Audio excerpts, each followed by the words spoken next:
Nabi Shallallahu Alaihi Wasallam memberikan pesan yang sangat kuat kepada kita agar sedapat mungkin dalam setiap aktivitas kehidupan kita, sedapat mungkin bisa menunaikan sholat tahajud di pertengahan malam. Bisa menunaikan sholat tahajud dalam pertengahan malam sampai dengan sepertiganya. Baik. Kenapa ini penting dilakukan? Walaupun hukumnya itu tidak berhukum wajib. Walaupun hukumnya tidak berhukum wajib. Ternyata ada keistimewaan-keistimewaan yang ditunjukkan oleh Al-Quran sekaligus sunnah Nabi SAW yang memberikan begitu banyak keistimewaan yang khusus diberikan pada orang yang tahajud, dan tidak akan pernah keistimewaan ini diberikan pada orang-orang yang tidak tahajud sekalipun sholat fardunya itu sempurna. Misal sholat fardu yang 5 waktu dia wajib, bagus, khusyuk ditunaikan, baik dilakukan karena Allah, tapi tidak tahajud, dia tidak akan dapat kemuliaan-kemuliaan ini. Apa diantaranya? Satu, Rasulullah menyampaikan dalam hadis riwayat Muslim nomor hadis 1163, beliau menyampaikan afdalus salati ba'dal fariidati salatul laili. Afdalus salati, salat yang paling utama ba'dal fariidati, setelah salat fariidah itu, maksudnya yang 5 waktu, dari mulai subuh, zuhur, asar, maghrib kemudian isya, itu yang paling utama, yang paling bagus salatul laili, salat yang ditunaikan pada malam hari, yaitu yang dimaksud salat tahajud. Jadi sifatnya saja sudah disebut oleh Nabi sebagai salat yang sangat utama. Satu. Yang kedua, apa rincian dari keutamaan ini? Mari kita lihat pelan-pelan. Satu, disebutkan oleh Allah dalam Al-Quran surah 73 Al-Muzammil. Surah Al-Muzammil kemarin pernah kita bahas, ayat yang ke-6, inna nasyi'atal laili hiya asyaddu wat'aw wa aqwamu qila. Satu, ini kata Quran, sifat kekhusyuannya saja, sifat kekhusyuannya, salat malam itu kalau ditunaikan akan lebih khusyuk, lebih menyentuh ke dalam jiwa dibandingkan dengan salat yang ditunaikan di siang hari. Subhanallah. Inna nasyi'atal laili, sungguh bangun malam itu, hiya asyaddu wat'aw wa aqwamu qila, dia akan lebih menyentuh ke dalam jiwa, wa aqwamu qila, dan memberikan semangat yang kuat tatkala kita menyebutkan berbagai permohonan kepada Allah. Tolong jeli ya, jeli membaca ayat ini. Silahkan dibuka ayat 7 sampai 8-nya. Dibuka ayat 7 sampai 8-nya. Ya ayyuhal muzammil qumil laila illa qalila nisfahu aw inqus minhu ila qalila wazid 'alaihi warattilil qur'ana tartila. Baik ya. Inna sanulqi 'alaika qawlan thaqila inna nasyi'atal laili hiya asyaddu wat'aw wa aqwamu qila. Sekarang lihat ayat 7-nya. Innalaka fin nahari sabhan tawila. Saya berikan rahasianya di sini ya. Yang buka mushaf, saya tidak tuliskan di sini. Yang bawa mushaf, coba dibuka juga tafsirnya surah Al-Insan. Al-Insan ayat 26. Bukan Al-Ihsan ya, karena nggak ada Al-Ihsan di Quran. Al-Insan. Al-Insan ayat 26.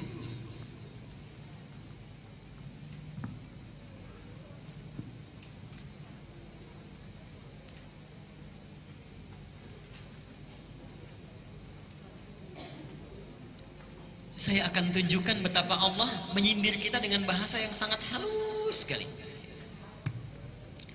Kita buka di surat 73 dulu. Al-Muzammil, inna laka fin nahari. Lihat sini rumusnya, saya garis bawahi.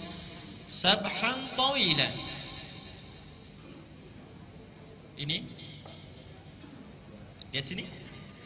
Ini yang di Al-Muzammil ayat ke 7. Oke?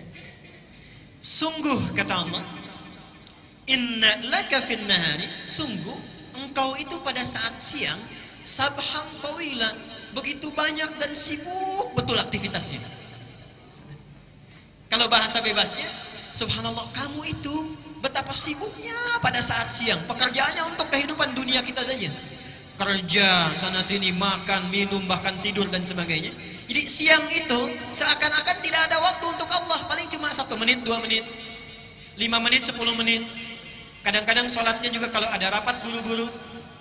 Ibu juga misalnya sedang sholat, dengar ada diskon, kadang-kadang buru-buru. Subhanallah. Innalaka fin nahari sabhan tawila. Kata Allah, kamu itu saat siang begitu sibuk luar biasa. Wadhkur isma rabbika wa tabattal ilaihi tabtila. Subhanallah. Perhatikan di sini ya. Kata Allah, kenapa tidak luangkan waktu sedikit saja di malam hari agar engkau bisa berzikir kepadaku. Siang hari kita sibuk dengan makhluk, kapan waktunya untuk Sang Khalik? Sedangkan setiap waktu Allah memperhatikan kita.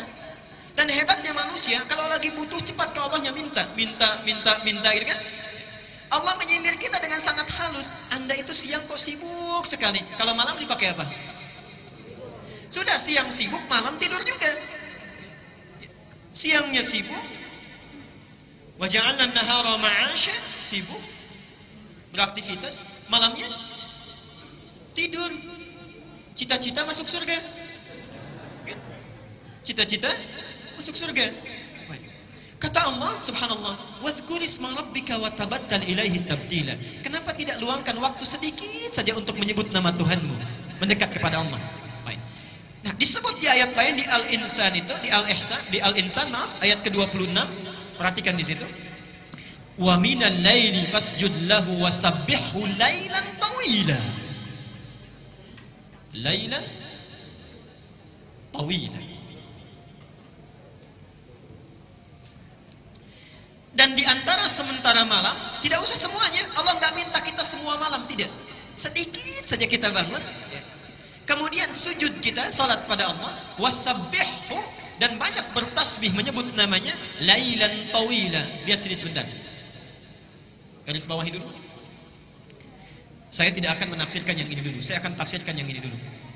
Bapak Ibu sekalian, perhatikan bedanya Allah dengan makhluk, Sang Khalik dengan makhluk. Kalau makhluk minta, manusia minta, biasanya setiap permintaan dan perintahnya itu harus ada kompensasi, timbal balik. Sifat kedua, kalau diminta sekali masih mungkin beri, walaupun kemungkinannya juga belum tentu diberi. Walaupun kemungkinannya belum tentu diberi. Pak, boleh minta kertas satu? Mungkin diberi. Boleh minta handphonenya? Belum tentu diberi, baik ya? Belum tentu diberi. Minta sekali diberi, kedua kali belum tentu diberi, 3 kali bisa marah. Sang Khalik lain, diminta sekali senang, 2 kali lebih senang, berkali-kali sangat senang, tidak minta malah marah, tidak minta malah marah. Dan hebatnya ketika Allah menyindir kita untuk coba bangun sedikit saja, tujuannya bukan supaya kita menunaikan sholatnya, bukan, tapi Allah tahu bahwa barangkali saat kamu sibuk itu kamu punya banyak masalah. Subhanallah. Ini sindiran sangat halus sekali, seakan-akan dengan sifat rahmatnya. Hai hambaku, barangkali engkau saat sibuk di siang hari, waktu kamu itu padat, barangkali punya masalah. Coba bangun sedikit saja, saya selesaikan masalah yang kamu miliki pada saat siang itu. Apa masalahnya? Coba lihat. 1, lihat kata Allah pahalanya Al-Isra ayat 79 sampai 82. Saya cepat, saya uraikan pertemuan yang lalu. 1, wa minal laili fatahajjad bihi nafilatan laka asa 1 ayyab'atsaka rabbuka maqaman mahmuda. Allah akan angkat derajat, karir, pekerjaan orang yang punya masalah ditempatkan di karir terbaik. Seakan-akan saat malam antum sibuk kalau bekerja siang hari, malam itu ditunggu. Ada nggak yang punya masalah di pekerjaannya? Wa qur rabbi adkhilni mudkhala sidqin. Ya Allah, mohon bimbing kami memulai pekerjaan ini dengan baik. Orang yang tahajudnya itu bangun dia ditunaikan, maka Allah akan bimbing dia mengawali aktivitasnya dengan bimbingan terbaik. Wa akhrijni mukhrajas sidqin. Subhanallah.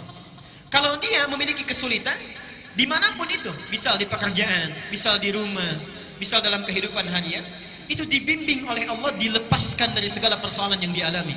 Waj'alni min ladunka sultanan nasira. Kalau diganggu oleh orang lain, langsung Allah yang menolongnya. Pak Ibu sekalian, kita ini aneh.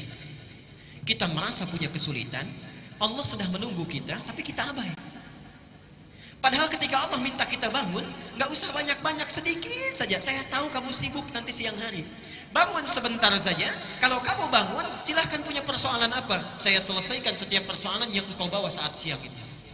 Kalau orang sudah merasa kenikmatan dengan tahajud, maka sifatnya akan lain. Dia 1 kali bangun misalnya, diberikan oleh Allah anugerah tahajud, ada kenikmatan di dalamnya, dipuji oleh Allah, mendapatkan keutamaan kebaikan. Ketika kenikmatan dunia saja sudah dirasakan, subhanallah. Lihat. Wa qul ja'al haqqu wa zahaqal batilu innal batila kana. Begitu tahajud dia diberikan janji Allah dengan pasti, yakin di situ.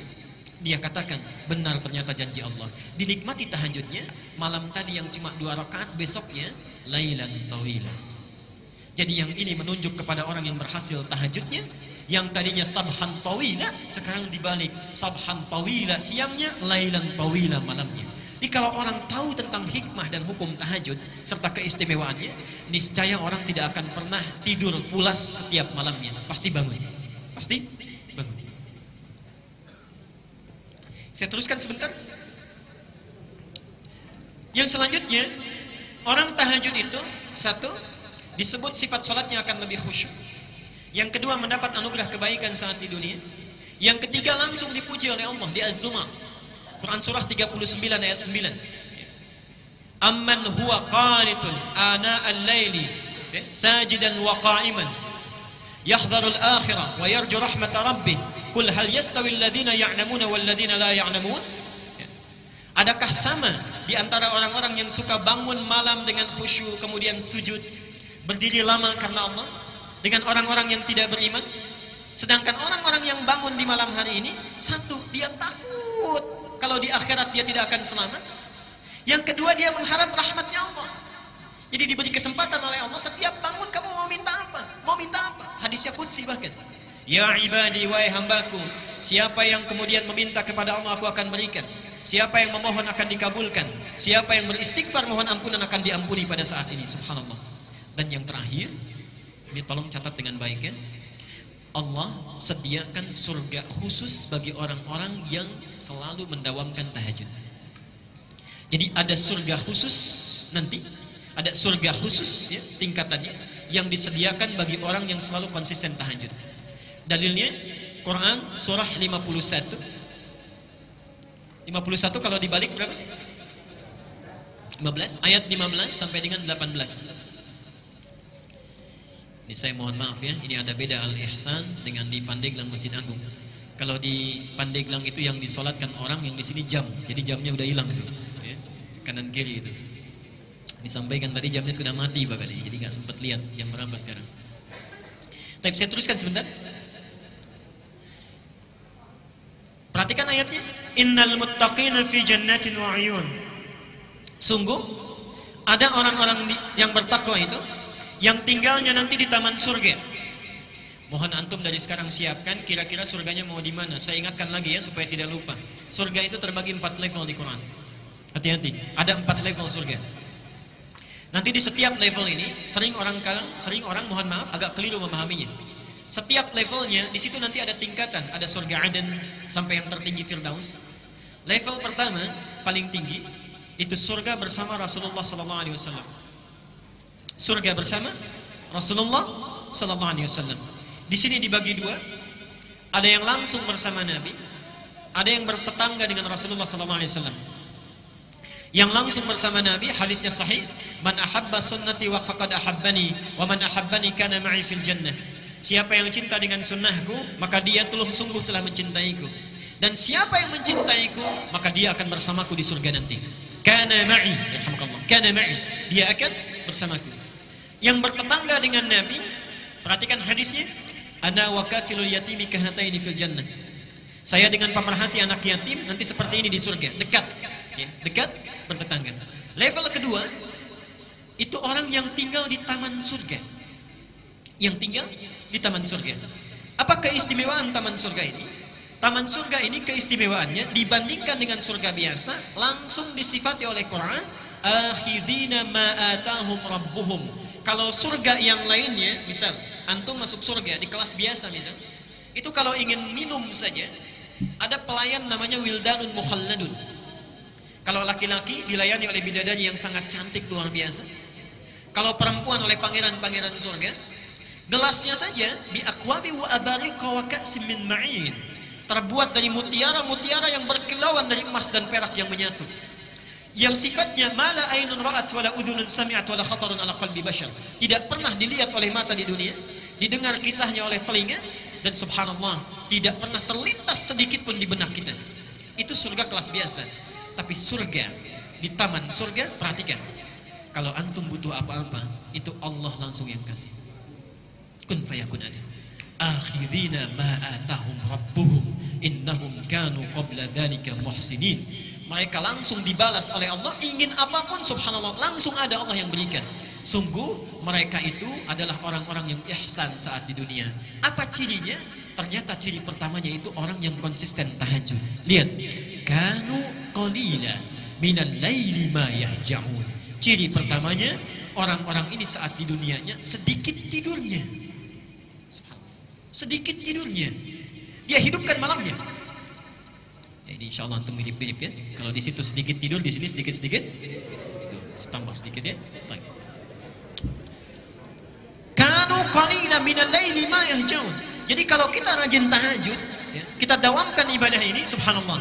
Itu surganya yang sudah menanti minimal taman surga. Taman surga itu minimal. Ya. Kalau antum misalnya tambah lagi dengan yang lain, kita dawamkan misalnya subhanallah, salat sunnahnya yang qabliyahnya 12 rakaat tidak pernah ditinggalkan, didawamkan terus, dibikinkan rumah lagi. Dibikinkan istana di dalam surga.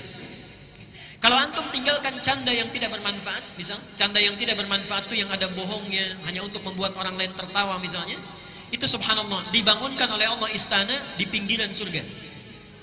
Di pinggiran surga. Alhamdulillah masih penting dapat istana, ya. Di pinggiran surga. Baik, villa lah kalau dalam bahasa kita.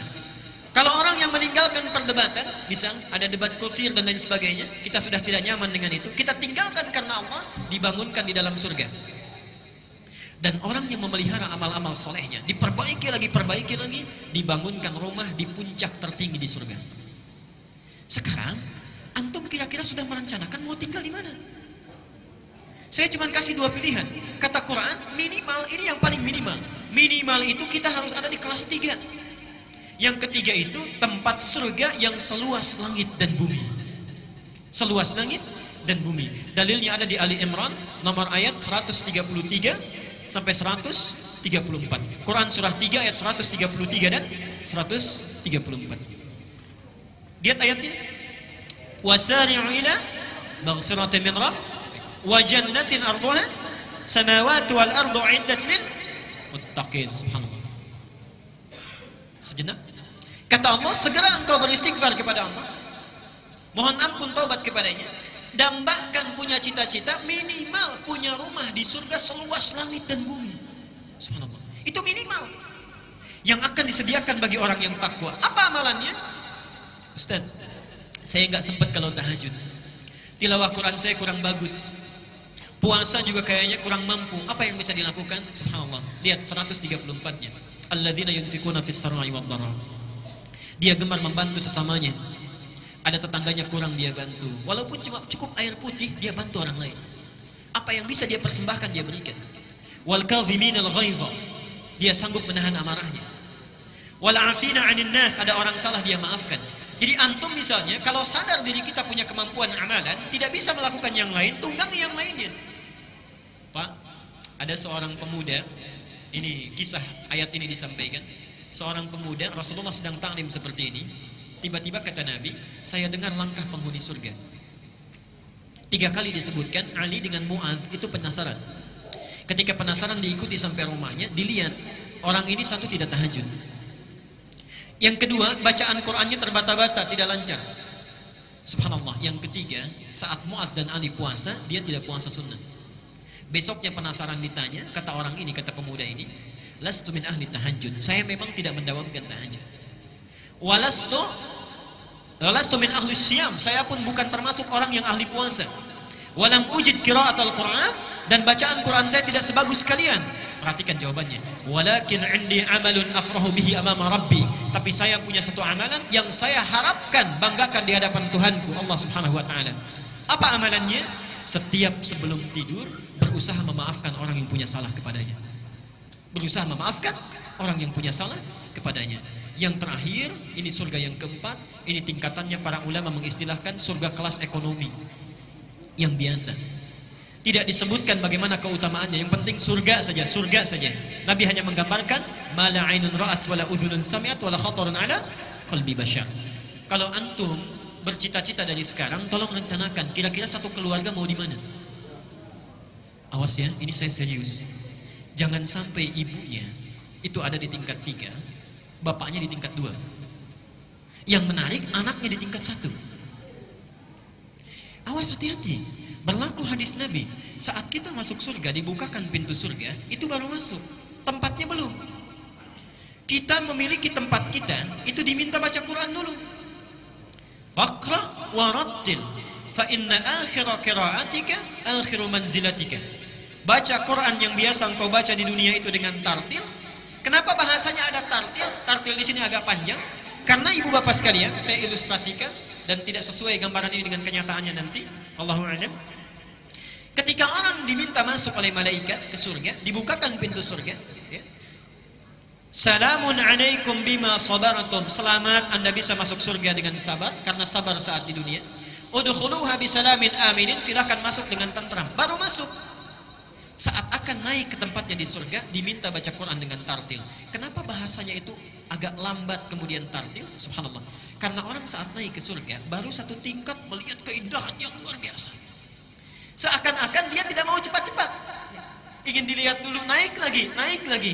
Fa inna akhira qiraatika akhiru manzilatika. Di akhir bacaan kita, disitulah kita tinggal. Disitulah kita tinggal. Mohon maaf, digambarkan dalam riwayat, banyak orang yang menyesal masuk surga. Orang menyesal masuk neraka, wajar. Tapi masuk surga, ada sesuatu yang aneh. Kenapa menyesal? Yang satu ketika naik, baca biasa 10 ayat, temannya 20 ayat. Begitu berhenti di situ, temannya naik ke atas. Yang satu 30 ayat, temannya naik ke atas. Yang satu lebih tinggi lagi. Awas, jangan-jangan anak antum hafal Quran, antum biasanya baru 10 ayat. Ibunya baru 30 ayat. Anaknya sudah di atas, orang tuanya masih di bawah. Sedangkan Allah menawarkan saat kita di dunia. Surah 53 ayat 21. Allah menyediakan satu surga untuk keluarga besar. Walladzina amanu wattaba'athum dzurriyyatuhum biimanin alhaqna bihim dzurriyyatahum. Dan para orang tua yang beriman, kalau diikuti oleh anak cucunya baik seluruhnya, maka kami akan himpun mereka di satu tempat di surga langsung. Satu tempat di surga. Baik. Karena itu saya mohon, saat ini kalau kita belajar tahajud, bapak kalau bangun jangan sendirian, Pak. Lihat, rencanakan dengan istri, Ma, kita bangun malam ini. Istri juga begitu, Pak, kita bangun malam ini. Kalau capek mungkin papa yang istirahat atau sebaliknya. Kemudian mama yang berdoa. Anak punya kemampuan, bangunkan. Subhanallah.